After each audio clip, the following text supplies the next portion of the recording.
தாயின் மணிக்கொடி சொல்லுது ஜெயஹிந்த். தாயகம் காத்திட தன்னலம் போக்கிட சொல்லுக ஜெயஹிந்த்.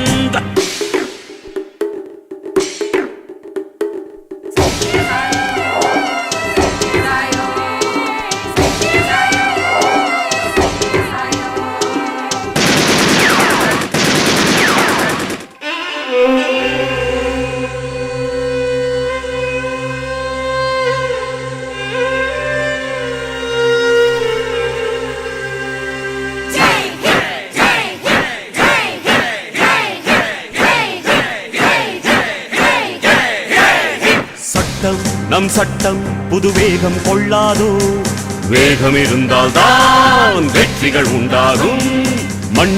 நம் மண்ணில் புது சக்தி பிறக்காதோ, சக்தி இருந்தால் தான் சரித்திரம் உண்டாகும்.